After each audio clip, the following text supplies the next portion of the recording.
I'm doing that. This is Killer Carl, and welcome to...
Aloha, brother.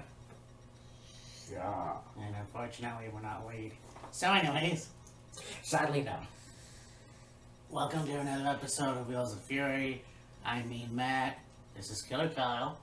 Yeah. And we're finally gonna do our second installment of 1985. And we always do this. We pick a year. We pick 3 pay-per-views. But also, you look at... We have to cover pay-per-views, premium live events of this year. So, it happens. Having a moment to where we can, let's say continue on with the Look Back Year series, well, it can be a little bit tricky. Now, obviously, if you haven't already, check out the latest. I can't even remember when we posted it. But that was a WWF event from 1985. We're going to talk about Parisian Pro Wrestling, which was run by Peter Maivier's wife. Oh, yeah. So, this was an interesting promotion. You had a lot of guys from the NWA. This is also an NWA thing as well. Wrestle. Now, there were 2 nights, one from 1985 and then one from 1986. Yeah. I tried to find the matches that I booked. Well, you know what I mean. Find the matches that were from the first Hot Summer Night in 85, and yeah. So, we did watch the video. We'll do our best. Yeah. As we always do, but before we begin, we have to have a little liquid refreshment. Bing! So, enjoy this installment of Look Back At. We really tried, sometimes, and this has happened before, we've tried to find footage, and even if we can't, we talk about it anyways, because obviously we do know the wrestlers in the match. So, yeah. I know it can seem like a cop-out, but this is our video, so fuck off. Anyways, no, seriously, we love you guys. Yeah. Watch our show. Subscribe to me and Matt's World. This man here, Killer Kyle 33. I know I don't post videos on the regular, but I try to. Well, I do go on every once in a while and just maybe pop on and say hi or, talk about an important subject. Although a lot of times we just, we'll talk about it on Facebook Live, and so kinda, yeah. So, we love you. Aloha. I don't know any other Hawaiian sayings, anyways. I don't know what cheers is in Hawaiian or Yeah, Swahili or whatever. Swahili. Or I don't even know. the Polynesian language. Yeah. Well, anyways, if you're Polynesian, let us know down below in the comments. Just throw of you. Aye, that's true, yeah.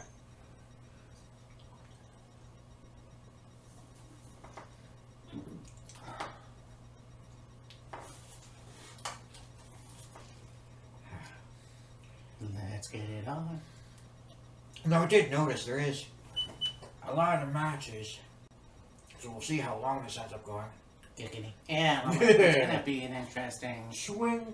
video for sure, but if it goes over an hour or whatever, fuck it. Yeah. But, alright, let's get to it. So, our first match, we have Cobra versus Superfly Tie. Yeah, Superfly Tuai Salinga for the WWF Junior Heavyweight Championship. Wow. Yes. No, I don't know enough about Superfly Tie, but obviously we know the Cobra. Yes. But yeah, Cobra ended up going over. Mm-hmm. And What's their name is title? the WWF Junior Heavyweight, that's... Was the prelude to the Cruiserweight Championship. Oh, really? Yeah. That's pretty cool. And it's fun. It's interesting because in New Japan you have the IWGP Junior Heavyweight title, Oh, wow, yeah, that's right. and you know this is back in '85, and WWF had their own Junior Heavyweight Championship. I think it went Junior Heavyweight, and then it became the Light Heavyweight title, and then eventually became the Cruiserweight Championship, if I'm not mistaken. That makes sense. But I mean, it is WWF, so it almost seems like they went from that to the light heavyweight title, but Yeah. once again, I'm not too sure, because that's kind of the first time I've heard of that title, Yeah. so... Like, I'm sure you, from the 90s, you know of the light heavyweight Yeah, title. oh, of course, yeah. This was later, you were one at the time Yeah. this came out. But, yeah, they had a junior heavyweight title.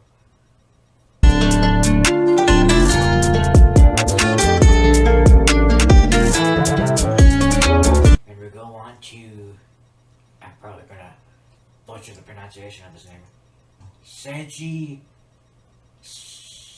Sakuchi, right? Yeah. Versus Matt Bourne. Mm, And, you know, we've talked many times about Matt Bourne being the OG Doink the Clown. yeah. Yeah.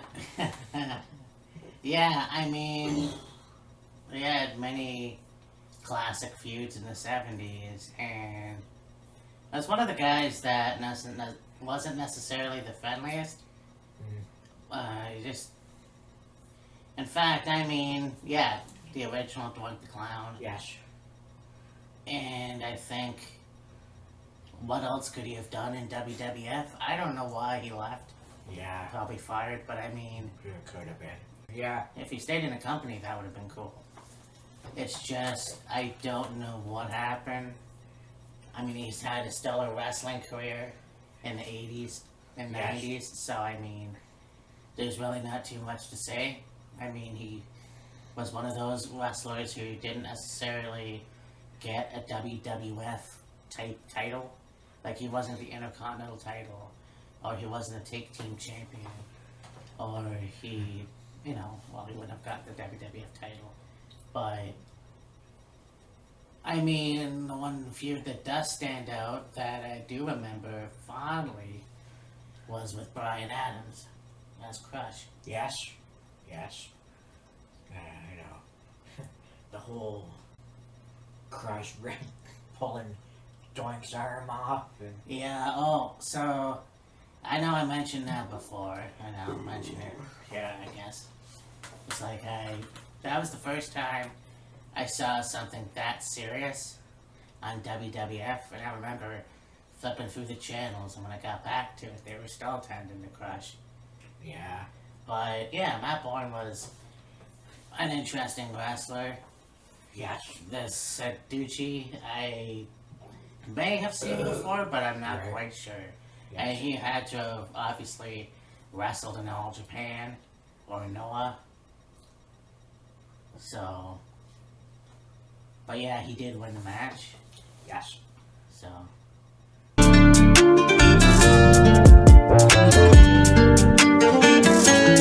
Tag team match with Kengo Kimura, Tatsumi Fujinami versus Gary Fulton and Gene Lewis. yeah. Of course, Tatsumi Fujinami is a big name in the business. The original Dragon, Ricky Steamboat or Brian Danielson, you know, he invented the Dragon Suplex, the Dragon Screw Leg Whip, the Dragon Sleeper. You know, Kengo Kimura. Not really sure of that name. Gary Fulton and Gene Lewis. Gary Fulton. I've heard of Gary Fulton. Yeah. I don't know if I've seen him wrestle. I might have, but yeah, I mean, this would have been a good match too, once again. I just don't know. Kengo Kimura and Tatsuya Fujinami won the match. Yeah.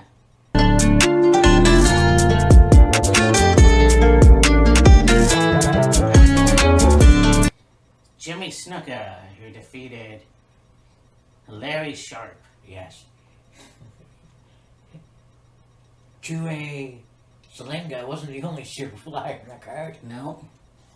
That's what I mean. I was surprised to see that there was another Superfly. Yeah, exactly. Like WWF, well, from, 70s into the 80s, would know, Superfly Jimmy Snuka.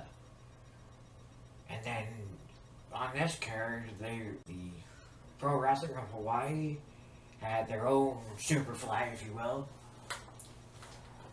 And Larry, was it Iron? Oh, that was Mike Iron Sharp. Yeah. Yeah, that was Mike Sharp. Not Larry Sharp.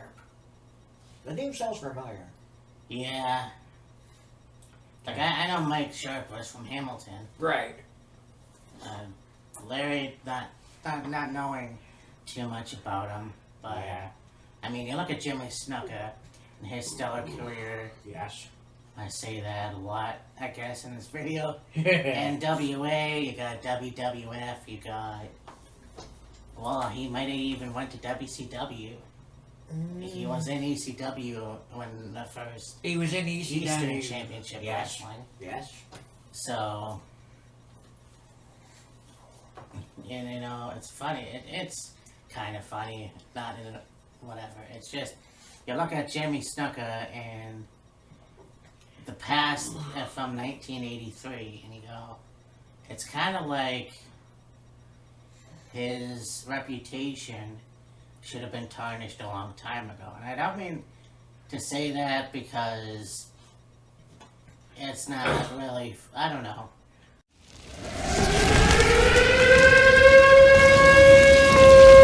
In my opinion, I guess it was a time where they didn't necessarily look into it too much. Yeah.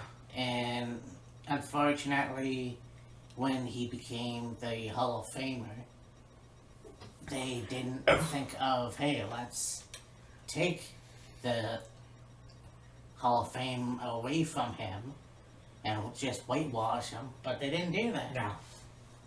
So, I mean, when he passed away, it was like, okay, now we can actually do that. That really kind of makes me mad because you could do that with a lot of other guys, like Chris Benoit. And yes, I know it was an accident, but at the same time, it was still fucking murder. Well, see, here's the thing. Like, that happened in 83. Yeah. This was 2 years later. And, he goes on with his career. And, when...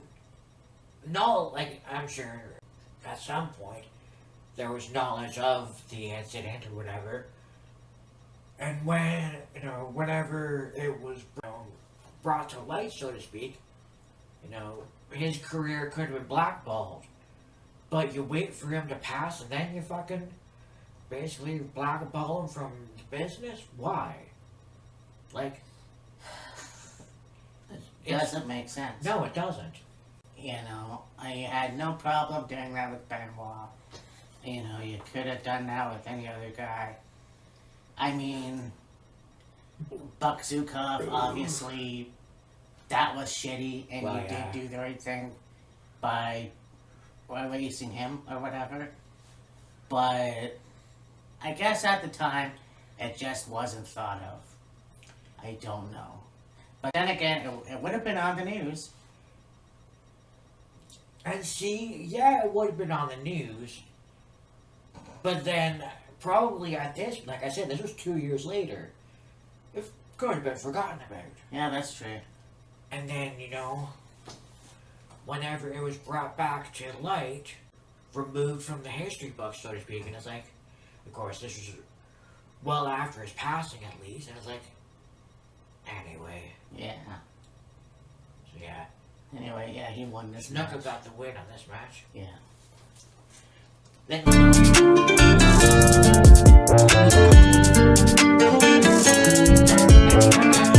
versus Black Bart for the NWA National Heavyweight Championship. Yes. In this match, well, Manny Fernandez won this match by DQ. Yeah. I mean, you know how I feel about PQs. I just think that they're the shits, but sometimes it happens. Well, there's a few disqualifications in this card. Oh, I know. But anyhow, yeah, I mean, both those guys are good wrestlers, were good wrestlers, I should say. Manny Fernandez, the Raging Bull, Oh, God, yeah. Black Bart. But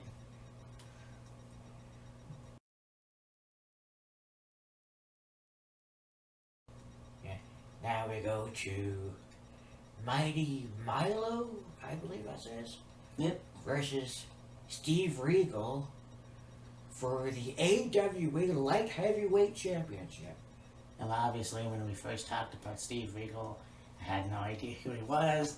I actually was thinking about the other Steve Regal, Lord Steven Regal. Lord Steven Regal.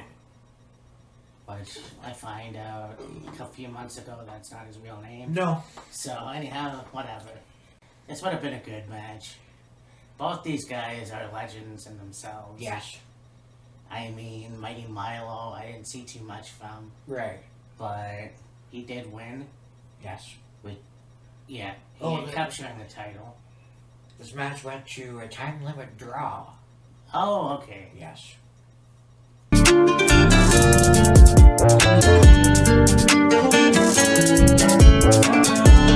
Debbie Combs versus the Fallen Angel, and they wrestled to a disqualification. Now here's the thing, okay. The match ended in a disqualification. It was a street fight match. So let me get this straight.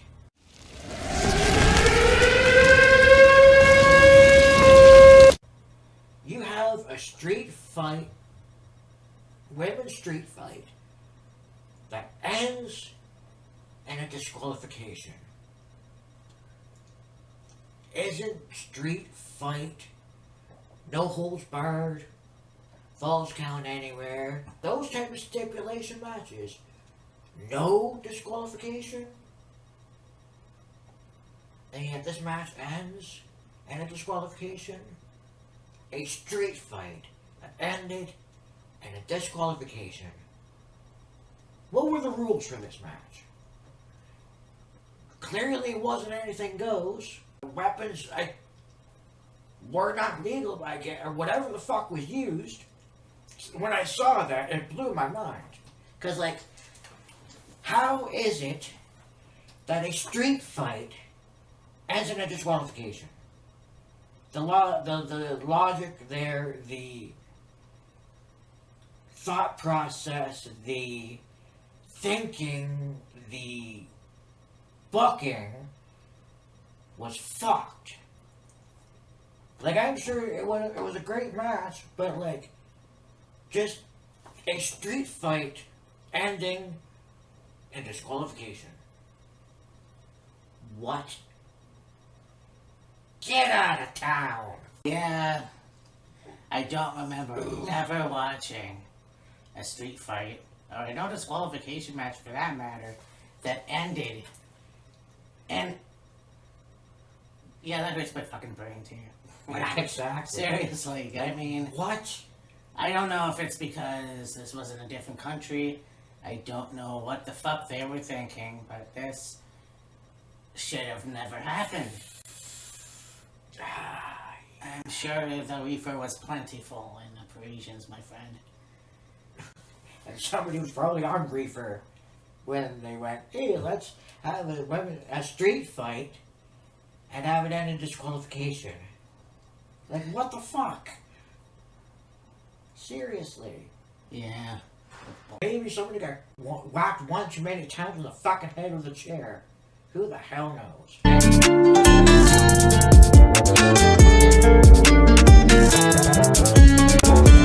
Team match with Samoan Connection.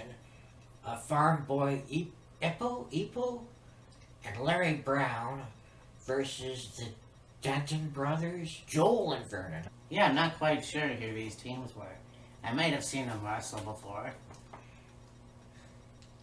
Like Farmer Boy Ippo, Leroy Brown. I'm sure they were big in the Hawaiian Islands. Yeah. Polynesian Islands. The Denton brothers, I'm sure, were big in the Polynesian Islands and probably elsewhere. When I saw Leroy Brown, my mind went to bad Leroy Brown. He's the baddest man in the whole damn town. It's like, all right then. And Jim Croce was with them that night. Exactly. But they had the Samoan Connection win this one over the Denton boys. Yeah, I'm not surprised, really. I mean, when you look at the Polynesian culture, you have Fiji Islands, the Isle of Samoa, Hawaii, you know, kind of the tough, like the Samoan dynasty is so rich and has so much history with wrestling. Oh yeah, absolutely. I mean, you look at Jimmy Snuka from the Fiji Islands. You look Yes. at the Anawahi family from the Isle of Samoa. You look at Haku, one of the toughest, badass motherfuckers in professional wrestling. From the Tongan Islands. Yes. So, I mean, that doesn't surprise me at all. Yeah. Then we go on to a midget match. Yes, midget. You had Little Kevin versus Poncho Boy. Now, we did watch a midget match earlier. I'm not sure if those were the two that were wrestling. I'm gonna assume they were, but doesn't matter. Little, what's his face? Little Kevin. Little Kevin went over. Little, what's his face? Yes, Little Kevin won this match. Yeah, I mean, there was a point where he was trying to hump the referee, which I kind of thought was weird, but... Well, it was funny because I think it was Little Kevin was pinning Poncho.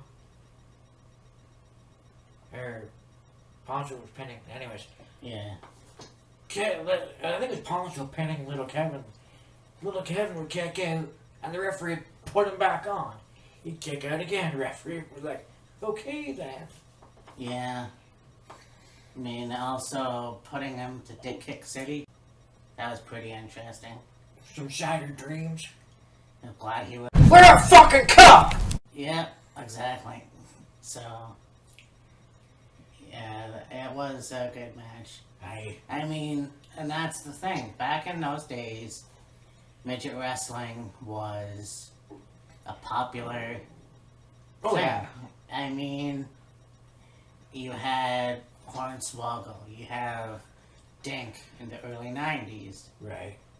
They did have a lot of, I will call them Cetos, which is, and Lucha Libre, like midget wrestling. Yeah. So, you know, it exists sometimes, but not too much. I guess that's I guess how I'll put it.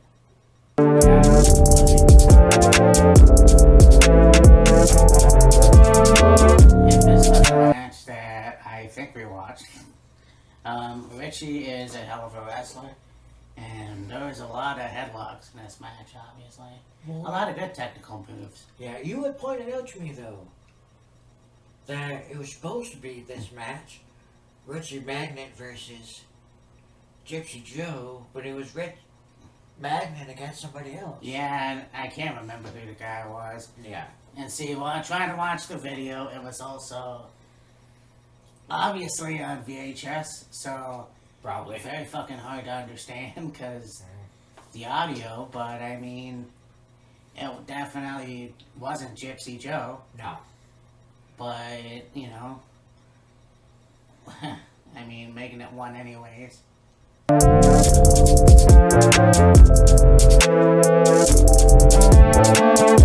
Steroids, the American Dream, PPW, and Magnum TA versus the Russians. Yeah, Nikita Koloff and Crusher Khrushchev. Yeah. Yeah, a couple of American guys pretending that they're Russian. Were they Canadian? Ivan Koloff was. Oh. Nikita was from Minnesota. Oh, yeah. Yeah. And Khrushchev was... Well, I think Nikita's still alive, but... Yeah. Ivan was from... Montreal. Montreal. Yeah, I was in Montreal. And then Nikita was from Minnesota. That's right, too. The Crusher Khrushchev, I think, if I'm not mistaken, was built from Canada. Right. But I think he was actually American, but I'm not sure. Right. I will look it up, but... Yeah. Yeah, Dusty and Magnum TA. What a pair, by the way. Oh, yeah. But once again, these guys were an NWA wrestling, you know, in the roster there. Dusty, obviously, one of the best wrestlers in the 70s and 80s. You know, you talk about somebody. We just lost superstar Billy Graham recently. Yes. One of the best talkers, Dusty Rhodes, was definitely top 3. Oh, hands down. And of course, Magnum TA, who is still with us. He's still not bitter about the whole accident, but Yeah.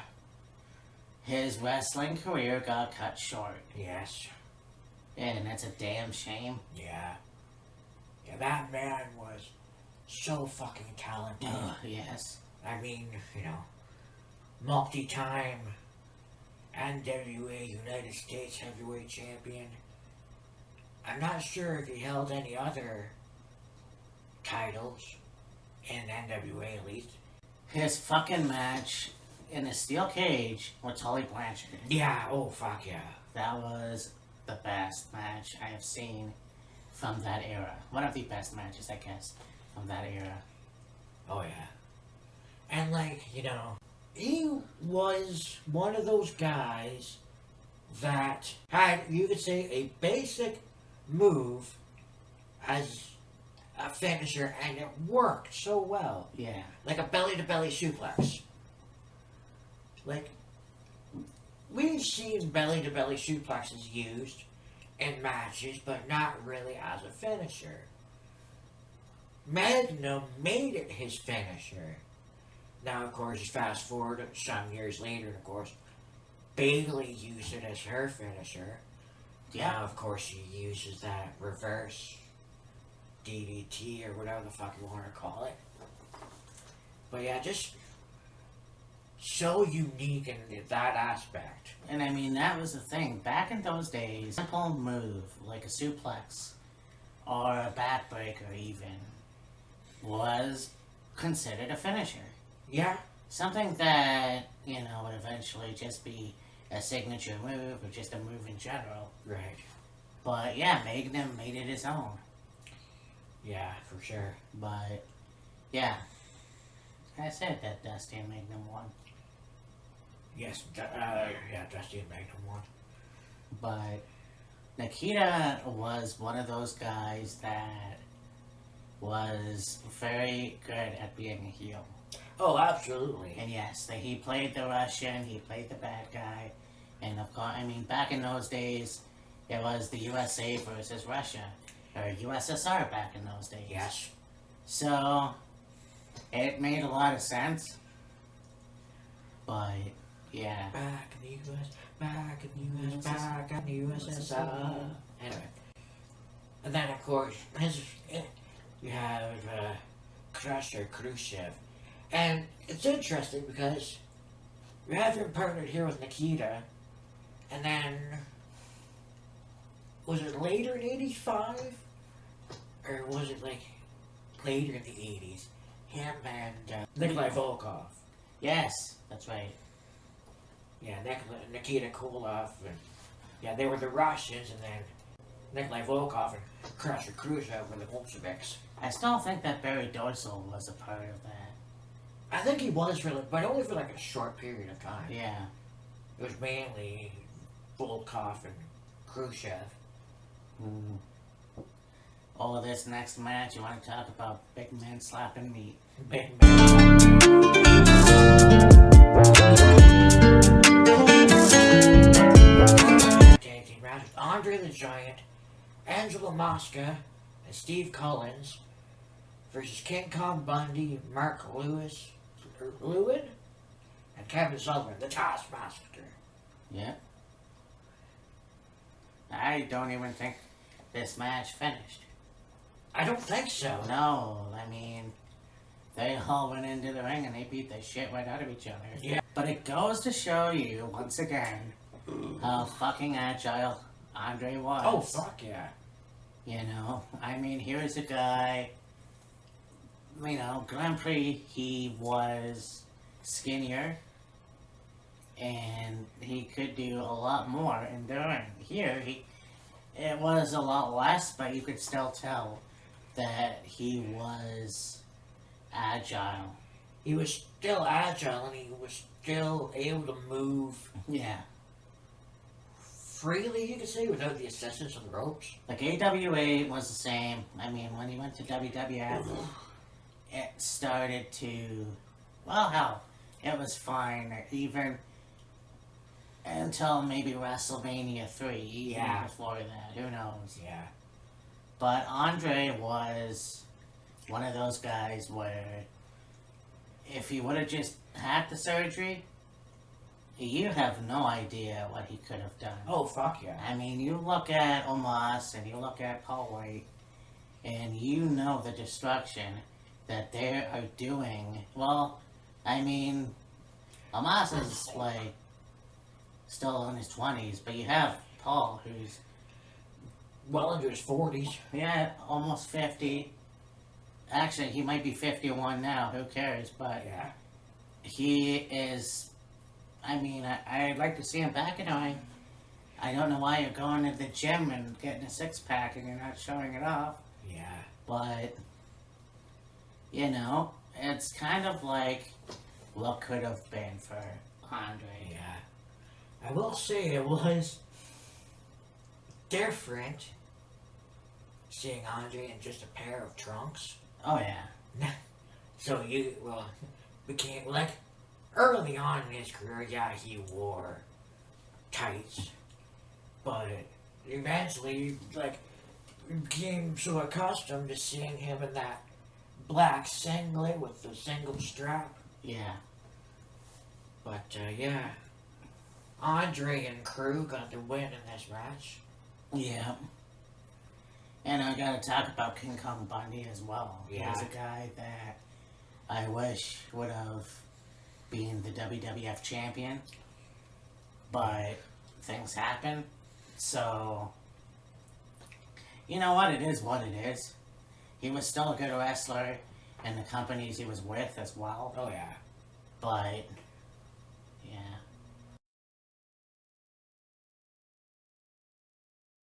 And we go on to a match with Lars Anderson versus Bad News Allen for the NWA Polynesian Pacific Heavyweight Championship.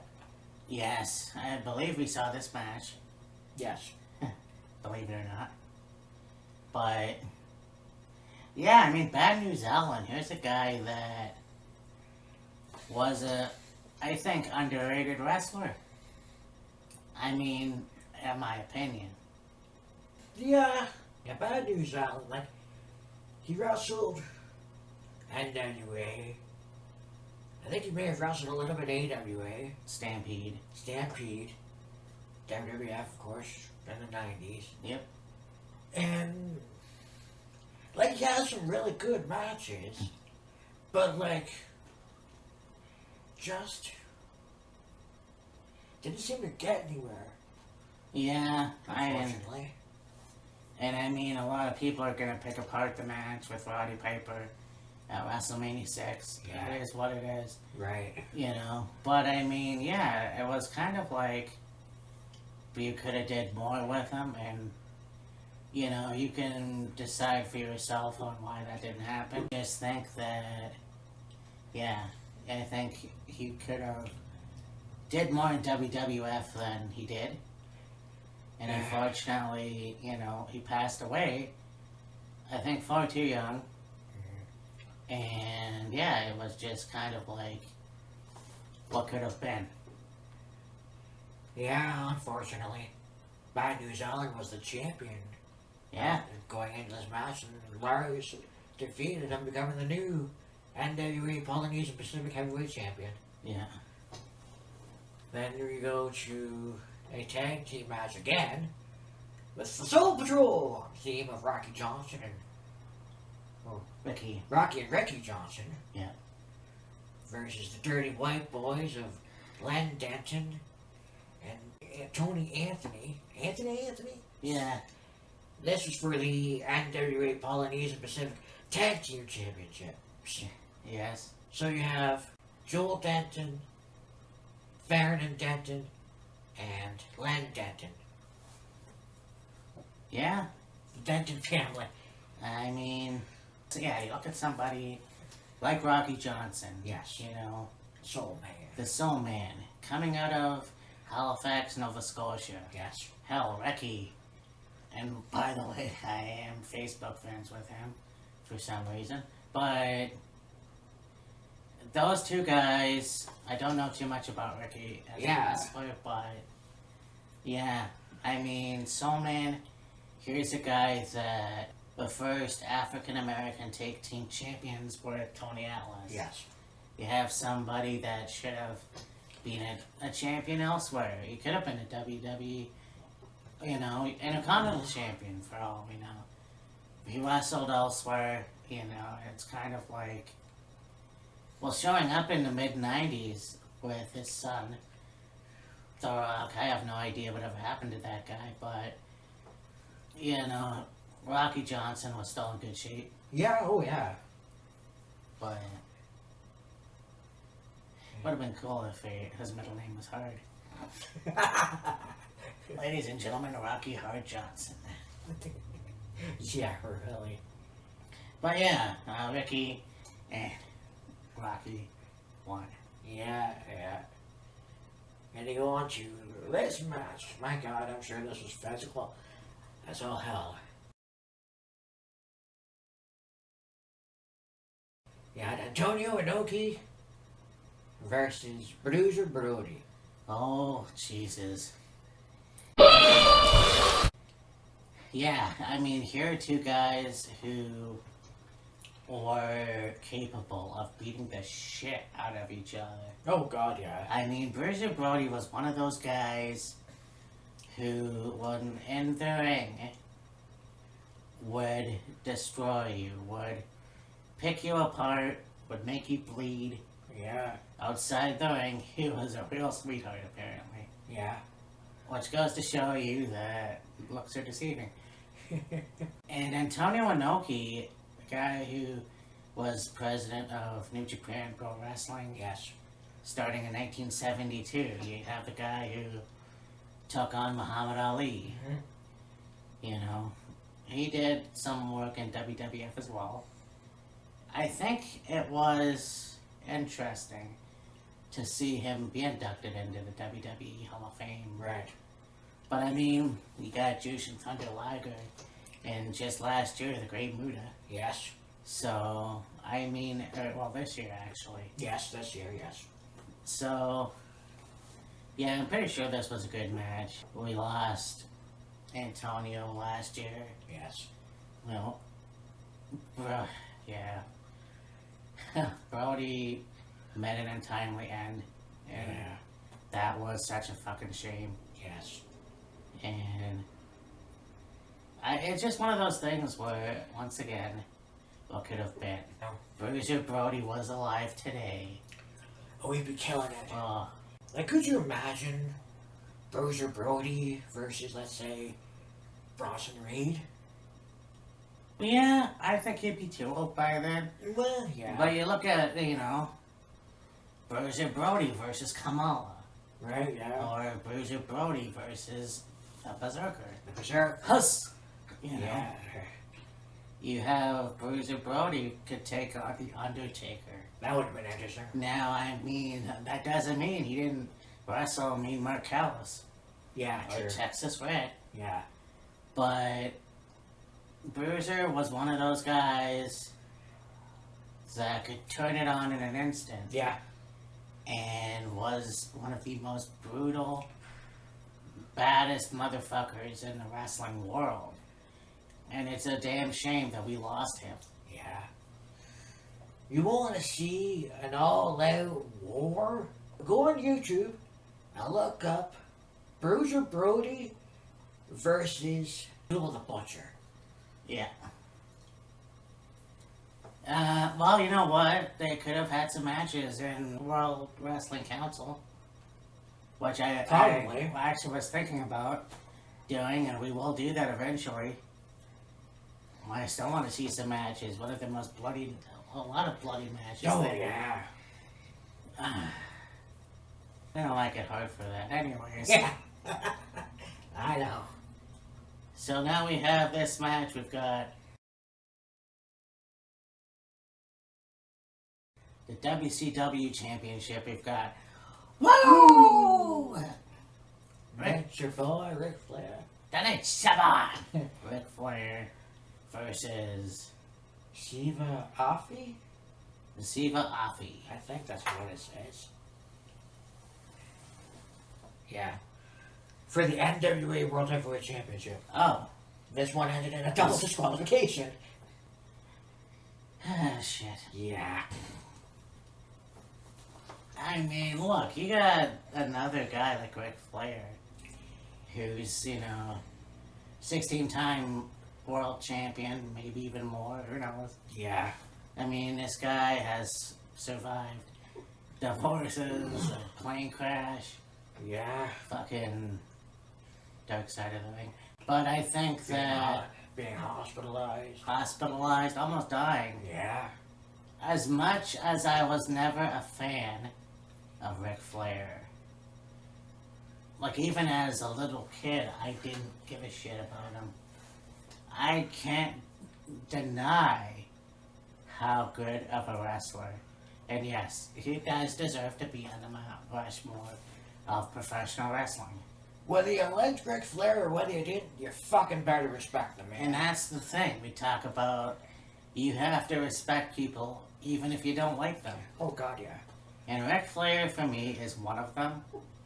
I may not be that guy that enjoyed him in the ring too much. And, another guy that also bled like a leaky sink. Bled like a leaky sink. Bled. As, what was it? Was it Gordon Soley? No. JR? He's bleeding like a stuck pig. I remember, and I said this before, watching a match. I can't remember what match it was. I don't know that I was a little kid, and I'm thinking to myself, all I could think of was ketchup on mashed potatoes. Yeah. Like his hair was so, blonde or whatever. Yeah. But yeah, that's just an analogy. Yeah, Ric Flair's still one of the best, but this match was the shits. I'm pretty sure that it was a good match, but once again, it had to end like this. Yeah.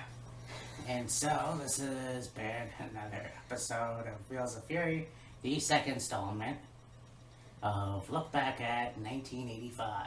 Yeah. So, the next time we do this, in another couple months, Probably, who the fuck knows? it will be Star Cage. AWA. Starcade 85. No, it's just Star Cage. Or Starcade? Okay. Yep, 1985. And I'm pretty sure I could find stuff for that. But next week is a double episode, I believe. Yeah. Well, double, triple episode if you want to call it that. Got Night of Champions, Battleground, and over another. Yep. So, look forward to that. I mean, Matt. This is Killer Kyle. Thank you for joining us once again. Mm-hmm. We made it. So, Yeah. yeah, sometimes these videos are hard to do. 'Cause Yeah. we try to find footage. We did find a lot of footage, but some of the matches that I picked a while ago, some of them weren't even on the card. Yeah. So, Yeah, we did the best we could, and yeah, worked out all right, I think. so we will talk to you next time. And as my man Matt mentioned earlier, we did one on our Wheels of Fury Facebook page. We once again mentioned the passing Yep. of superstar Billy Graham. He had a lot of things going on with him recently that he ended up in the hospital for, and he was on a respirator, and it was a whole list of things going on with him. And then this week we lost him, and like Matt said, one of the best talkers in the business. He could Oh yeah. go in the ring, and he was so good in the ring and so good on the mic. One-liners were the man of the hour, the man of the power, just reach him sour. He lifts Barbo plates. He's sweeter than a German chocolate cake and all this other stuff. And so to him once again, to you guys for watching, subscribing, subscribe to us, subscribe to him, subscribe to me, and until next week, Deuces. see ya.